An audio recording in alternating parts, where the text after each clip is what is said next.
Hi friends, welcome to my magical hands. இன்றைக்கி நம்ம சேனலில் ஒரு சூப்பரான சைட் டிஷ்ஷான பன்னீர் கோஃப்தா கிரேவி எப்படி செய்கிறதுன்றது தான் பார்க்க போகிறோம். இது சப்பாத்தி, நான், பரோட்டா, ஜீரா ரைஸ் எல்லாத்துக்குமே பெஸ்ட் காம்பினேஷனாக இருக்கும். வாங்க வீடியோக்குள்ளே போகலாம். முதல்ல கோஃப்தா செய்கிறதுக்கு தேவையான பொருள் என்னென்னு பார்க்கலாம். நான் 1 கப் பன்னீர் எடுத்து வச்சுருக்கேன். நான் இந்த மாதிரி க்ரஷ் பண்ணி வச்சுருக்கேன். நீங்கள் கேரட் துருவலில் துருவிக்கலாம். 1 கப் வேக வச்சு மசித்த உருளைக்கிழங்கு, நல்லா கட்டி இல்லாமல் மசித்து எடுத்துக்கணும். 1/4 கப் கடலை மாவு, 1/4 டீஸ்பூன் மஞ்சப்பொடி, 1/2 டீஸ்பூன் மிளகாய் பொடி, 1/2 teaspoon garam masala, 2 table spoon முந்திரி நான் பொடியாக க்ரஷ் பண்ணி வச்சுருக்கேன். இது ஆப்ஷனல் தான். கார்ன்ஃப்ளவர் மாவு 3 டேபிள் ஸ்பூன் எடுத்திருக்கேன். இது சும்மா ரோல் பண்ணுறதுக்கு தான். இதுவும் ஆப்ஷனல் தான். உப்பு தேவையான அளவுக்கு எடுத்துக்கோங்க. கொஞ்சமாக கொத்தமல்லி தழை பொடி பொடியாக நறுக்கி வச்சுருக்கேன். எண்ணெய் டீப் ஃப்ரை பண்ணுற அளவுக்கு எடுத்துக்கோங்க. முதல்ல ஒரு மிக்சிங் பவுலில் நம்ம எடுத்து வச்சுருக்க பன்னீர் எடுத்துக்கலாம். அதில் கொஞ்சமாக மிளகாய் பொடி, மஞ்சப்பொடி, கரம் மசாலா, அப்புறம் க்ரஷ் பண்ணி வச்சுருக்க முந்திரியை ஒன்றும் பாதியமாக உடச்சிக்கோங்க. அது எதுக்காகனா நீங்கள் சாப்பிடும் போது உங்களுக்கு ஒவ்வொரு பைட்க்கும் அந்த முந்திரி வரும். அதுக்காக தான். கொத்தமல்லி, உப்பு கொஞ்சமாக சேர்த்துக்கோங்க. லாஸ்ட்டில் செக் பண்ணிவிட்டு வேணும்னா கூட கொஞ்சம் சேர்த்துக்கலாம். இதை நல்லா மிக்ஸ் பண்ணிக்கோங்க. இப்போ பாருங்கள், நல்லா மிக்ஸ் ஆயிடுச்சு. இந்த ஸ்டேஜில் நம்ம மசித்து வச்சுருக்க உருளைக்கிழங்கு எடுத்து இதில் சேர்த்துக்கலாம். நான் உருளைக்கிழங்குலையும் கொஞ்சமாக உப்பு போட்டிருக்கேன். இதை நல்லா பிணைஞ்சிக்கோங்க. இது நல்லா மிக்ஸ் ஆன உடனே இதில் நம்ம எடுத்து வச்சுருக்க கடலை மாவை கொஞ்சம் கொஞ்சமாக சேர்த்து நல்லா பிணைஞ்சிக்கலாம். இது நம்ம கட்லெட்லாம் பிணைவோம் இல்லையா, அந்த மாதிரி கிடைக்கும் உங்களுக்கு மாவு. அந்த ஸ்டேஜ் வர வரைக்கும் நல்லா பிணைஞ்சிக்கோங்க. மாவு மொத்தமாக சேர்த்துறாதீங்க, கொஞ்சம் கொஞ்சமாக சேர்த்துக்கோங்க. தண்ணி எதுவும் சேர்க்கக்கூடாது. நம்மளோட கோஃப்தாக்கு இப்போ ரெடியாக இருக்குது. இதை சின்ன சைஸில் எடுத்து இந்த மாதிரி ரோல் பண்ணிக்கோங்க. நீங்கள் நடுவில் முந்திரி, திராட்சை ஏதாவது ஸ்டஃபிங்கும் வச்சுக்கலாம். நான் ஸ்டஃபிங் எதுவும் வைக்கலை. இதை அப்படியே ப்ளைனாக நான் பாலாக உருட்டிக்க போகிறேன்.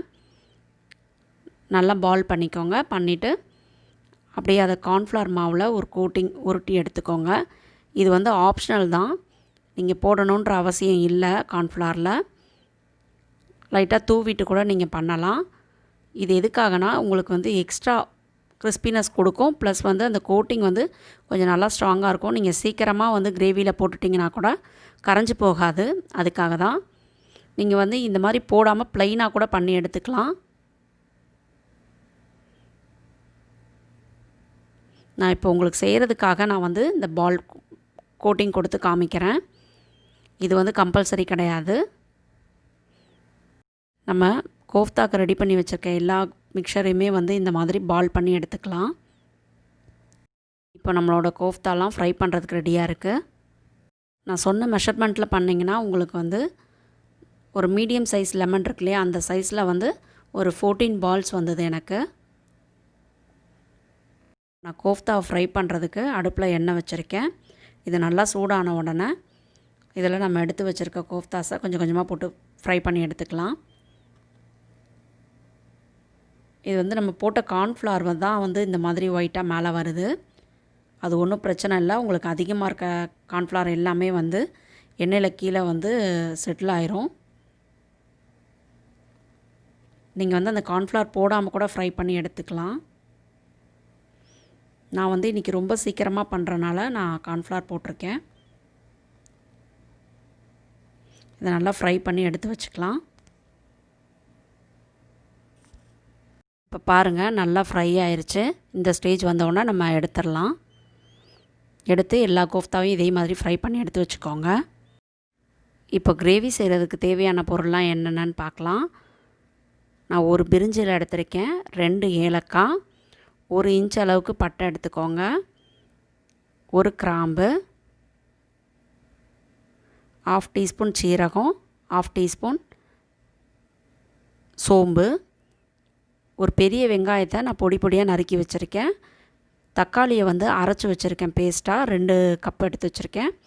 1 டேபிள் ஸ்பூன் இஞ்சி பூண்டு பேஸ்ட்டு, 1/4 கப் தயிர், முந்திரி வந்து ஊற வச்சு அரைச்சி வச்சுருக்கேன். அது ஒரு 4 டேபிள் ஸ்பூனு. நீங்கள் குறைக்கணுனாலும் கொஞ்சம் குறைச்சிக்கலாம்.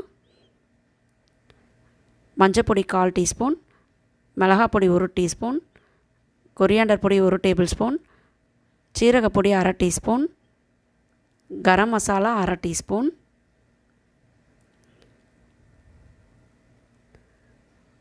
நான் கொத்தமல்லி எடுத்து வச்சுருக்கேன் பொடி பொடியாக நறுக்குனது ஒரு 3 டேபிள் ஸ்பூன். நீங்கள் கசூரி மேத்தி இருந்தால் கசூரி மேத்தி ரொம்ப நல்லாயிருக்கும், அது யூஸ் பண்ணலாம். உப்பு தேவையான அளவுக்கு எடுத்துக்கோங்க. எண்ணெய் ஒரு 2 டேபிள் ஸ்பூன் எடுத்துக்கோங்க. ஃபஸ்ட்டு ஒரு அடிகனமான பாத்திரத்தை அடுப்பில் வச்சு அதில் நம்ம எடுத்து வச்சுருக்க எண்ணெயை சேர்த்துக்கலாம். எண்ணெய் சூடான உடனே நம்ம தாளிக்கிறதுக்கு எடுத்து வச்சுருக்க பட்டை, லவங்கம், கிராம்பு, பிரிஞ்சி இலை, சீரகம், சோம்பு இது எல்லாத்தையுமே சேர்த்துக்கலாம்.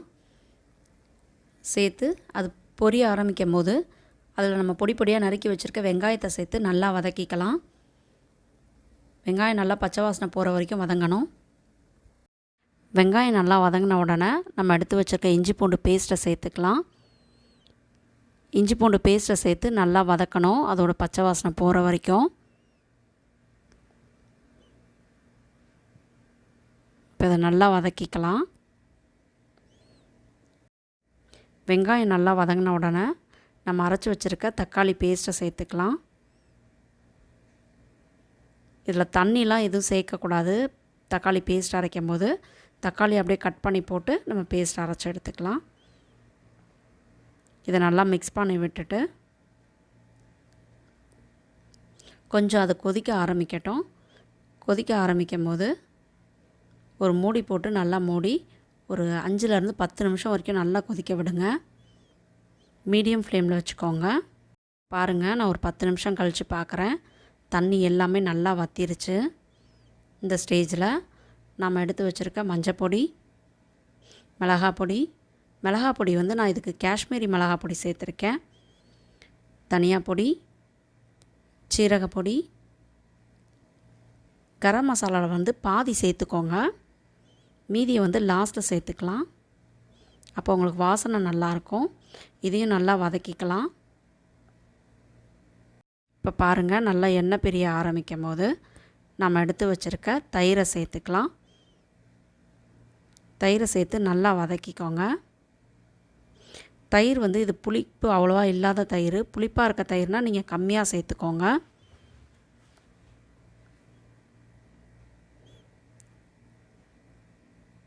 தக்காளியும் ரொம்ப புளிப்பாக இருந்தாலும் உங்களுக்கு தயிரோட அளவை வந்து கொஞ்சம் குறைச்சிக்கோங்க. சிம்மில் வச்சு நல்லா வதக்குங்க தயிர் சேர்த்த உடனே. இப்போ பாருங்கள், நல்லா வதங்கி எண்ணெய் பிரிய ஆரம்பிக்கும் போது தண்ணி சேர்த்துக்கோங்க. நான் ஒரு 1.5லேருந்து 1.25 கப்பு தண்ணி சேர்த்துருக்கேன். நீங்கள் உங்களுக்கு எவ்வளோ தேவையோ அந்தளவுக்கு சேர்த்துக்கோங்க. ஏன்னா இன்னும் நம்ம முந்திரி அரைச்ச பேஸ்டெல்லாம் போட்டு கொதிக்க வைக்கும் போது அது நல்லா வந்து திக்காகும். இப்போ ஒரு மூடி போட்டு ஒரு 5 நிமிஷம் கொதிக்க விட்டுக்கலாம். பாருங்கள், 5 மினிட்ஸ் கழித்து பார்க்குறேன். இந்த ஸ்டேஜில் நம்ம அரைச்சி வச்சுருக்க அந்த முந்திரி பேஸ்ட்டை வந்து சேர்த்துக்கோங்க. நான் ஒரு 3 டேபிள் ஸ்பூன் சேர்த்துக்கிறேன். நீங்கள் 3லேருந்து 5 டேபிள் ஸ்பூன் வரைக்கும் சேர்த்துக்கலாம். உங்களோட திக்னஸ்க்கு ஏற்ற மாதிரி, டேஸ்ட்டுக்கு ஏற்ற மாதிரி. எனக்கு புளிப்பு கொஞ்சம் கம்மியாக தான் இருக்கும், அதனால் வந்து நான் ஒரு 3 டேபிள் ஸ்பூன் சேர்த்துக்கிறேன். சேர்த்து நல்லா மிக்ஸ் பண்ணி விட்டுட்டு ஒரு 3 நிமிஷத்துலேருந்து 4 நிமிஷம் வரைக்கும் நல்லா கொதிக்கட்டும். அந்த முந்திரியோட பச்சை வாசனை போகணும். இப்போ பாருங்கள், நான் ஒரு 3லேருந்து 4 நிமிஷம் கழித்து பார்க்குறேன். முந்திரியோட பச்சை வாசனைலாம் போயிருச்சு. இந்த ஸ்டேஜில் நம்ம பொடி பொடியாக நறுக்கி வச்சுருக்க கொத்தமல்லியை சேர்த்துட்டு அடுப்பை ஆஃப் பண்ணிடலாம். நல்லா மிக்ஸ் பண்ணி விட்டுருங்க. நீங்கள் கசூரி மேத்தி இருந்ததுன்னா உள்ளங்கையில் வச்சு லைட்டாக தேய்ச்சிட்டு அதுக்கப்புறம் போடுங்க. இப்போ டேஸ்ட் நல்லாயிருக்கும். என்கிட்ட கசூரி மேத்தி இப்போ இல்லை, அதனால் நான் கொத்தமல்லி சேர்த்துருக்கேன். இப்போ பாருங்கள், ஒரு 5 நிமிஷம் ஆறின உடனே எவ்வளோ திக்காக இருக்குன்னு. நீங்கள் சாப்பிடும்போது இந்த மாதிரி கோஃப்தா மேலே கிரேவி ஊற்றி பரிமாறுங்க. இதை வந்து டைரெக்டாக சூடாக இருக்க கிரேவியில் போட்டு அப்படியே அடுப்பில் வச்சு மூடி வச்சிடக்கூடாது. அந்த மாதிரி பண்ணிங்கன்னா உங்களுக்கு டேஸ்ட் நல்லா இருக்காது. அந்த பால்ஸும் வந்து கரைஞ்சிரும். இந்த மாதிரி சூடாக இருக்க நானோட பன்னீர் கோஃப்தா கிரேவி வச்சு சாப்பிட்டா இருக்கிற டேஸ்ட்டே தனிங்க. பாருங்கள், நம்மளோட கோஃப்தா வெளியே நல்லா கிறிஸ்பியாகவும் உள்ள சாஃப்டாகவும் சூப்பராக ரெடியாக இருக்குது. இதை நீங்களும் உங்கள் வீட்டில் ட்ரை பண்ணிவிட்டு எனக்கு கமெண்ட்டில் சொல்லுங்கள் எப்படி இருந்ததுன்னு. இந்த வீடியோ உங்கள் எல்லாருக்கும் பிடிச்சிருக்குன்னு நினைக்கிறேன். இந்த வீடியோ பிடிச்சிருந்தா இந்த வீடியோவை லைக் பண்ணுங்கள், ஷேர் பண்ணுங்கள், மை மேஜிக்கல் ஆன்சர் சப்ஸ்கிரைப் பண்ணுங்கள், பக்கத்தில் இருக்க பெல் ஐக்கானையும் அழுத்திடுங்க. ஆரோக்கிய உணவு, ஆனந்த வாழ்வு. பாய் பாய்.